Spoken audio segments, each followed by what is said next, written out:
paz do Senhor, meus amados irmãos. Este é o teu programa EBD, Além do Domingo. Eu sou o professor Alberto e a lição e o questionário que nós vamos refletir nesta oportunidade será o da lição de número 4. Os atributos do ser humano. Primeira questão.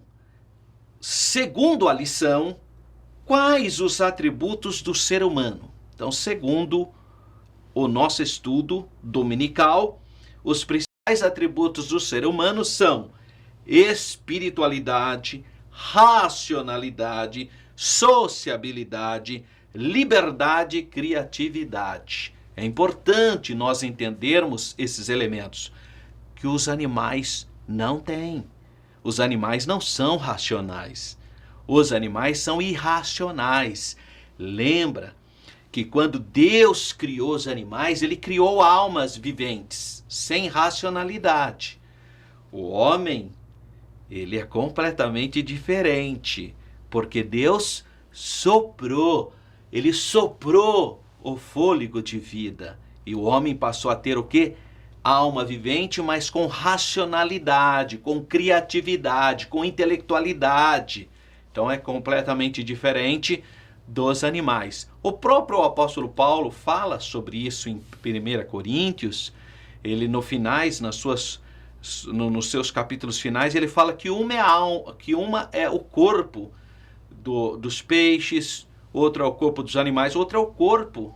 Os corpos são diferentes, as carnes são diferentes. Então as almas também são diferentes. Nenhum animal Deus soprou o fôlego de vida. Só o homem, só você. Olha que coisa maravilhosa. Então é importante você entender esses atributos que os animais não têm. Os animais têm corpo? Tem. Mas têm intelectualidade? Não. Os animais têm corpo? Tem.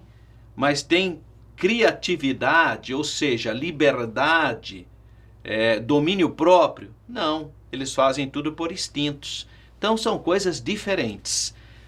2. Questão de número 2. Discorra sobre a espiritualidade humana. Outra coisa que os animais não têm, irmão. Deixa eu te contar uma coisa. Eu recebo muito vídeo, né? Os irmãos são muito criativos e brincalhões. Às vezes mandam para mim vídeos de papagaio. O que tem de papagaio cantando o hino da harpa, dando glória a Deus, falando coisas. Só que é tudo, irmão, imitação. Não, eles não têm espiritualidade. Então não adianta a pessoa falar, meu papagaio é crente. Isso não existe, irmão. Tá? Ele, coitado, tanto ele ouviu, ele acostumou. Tá? Então ele acostumou, ele repete aquilo. Então se for lá e falar uma outra coisa, ele vai falar também. Se você falar coisas bonitas para ele, ele vai falar coisas bonitas. Mas se você falar nome feio, ele fala nome feio também. Por quê? Porque ele não tem espiritualidade. Tá? Então os animais não têm espiritualidade. Sendo proveniente de Deus, o espírito humano anseia pelo Pai. Olha só a oração poética do salmista. A minha alma tem sede de Deus, assim como os servos bramas pelas correntes de águas, assim a minha alma tem sede de Deus. Olha que coisa linda, não é? Então, esse anseio pelo Pai Celestial, conforme o próprio Paulo fala também, citando o exemplo dos atenienses, quando ele vê lá o altar, vários altares, várias estátuas de Deus. Aí encontrou um altar lá, tinha, né, ao Deus desconhecido, tinha tudo quanto é tipo de Deus, mas tinha um lá também ao Deus que a gente nem conhece, vamos fazer um altar. É a sede que a humanidade tem de Deus. A questão de número 3, Deus é um ser racional? Apresente uma prova bíblica. Bom, claro que Deus é um ser racional, né? Isso é uma pergunta, que simplicidade de pergunta, né? Claro, sim. Certa vez, então, o Senhor desafiou Judá, o seu povo, que caíra na apostasia, a razoar. Tem a ver com razão, raciocinar acerca do verdadeiro caminho. Isaías 1, capítulo 1, versículo 18 a 20. Mas existem muitas passagens da Bíblia, Deus chamando a humanidade a fazer o quê? Uma reflexão. Porque o nosso Deus, claro que é um Deus racional. Claro que ele transcende a racionalidade humana. Paulo, escrevendo aos Romanos, no capítulo 11, no finalzinho, ele canta um hino de adoração. Ele fala: quem entendeu a mente do Senhor? Então, transcende a racionalidade humana. A questão de número 4. Fale sobre o senso sociável do homem. Deus nos criou sociáveis. A solidão é contrária à nossa natureza.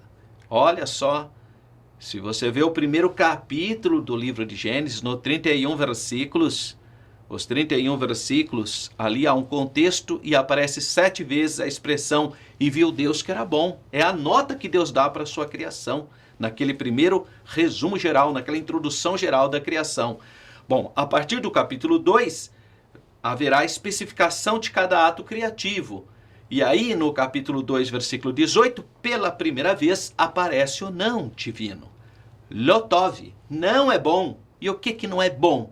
Que o homem esteja solitário. Deus, então, é contra a solidão. E olha que um poeta inglês do século 17 falou. Ele disse: nenhum homem é uma ilha.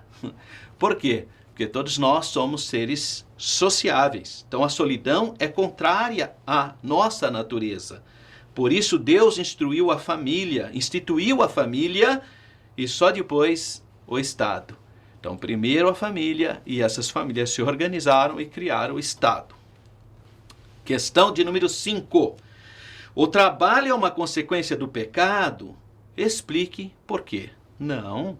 Trabalho não é consequência do pecado. Tem gente que associa, né, o trabalho, o suor, como sendo uma consequência do pecado, né? Porque aí cita Caim, cita Adão, né? Ah lá, quando Adão foi expulso, então Deus falou: agora você vai ter que trabalhar, você vai ter que lavar. Sim, mas ele já trabalhava antes, irmão.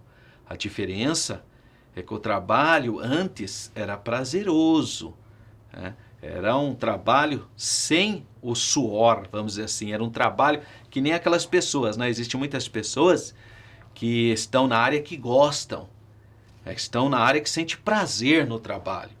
E tem outras que estão numa área difícil, que ele trabalha, coitado, ele faz aquilo, não é porque ele gosta, ele faz porque ele precisa do pão, né? Precisa pagar as contas. Então é mais ou menos a ideia seria essa. Uma coisa é ser prazeroso e outra coisa é não ter o prazer. Mas trabalho não tem a ver com pecado, não pode associar o trabalho. Pelo contrário, o trabalho está associado à bênção, à produção, ao desenvolvimento.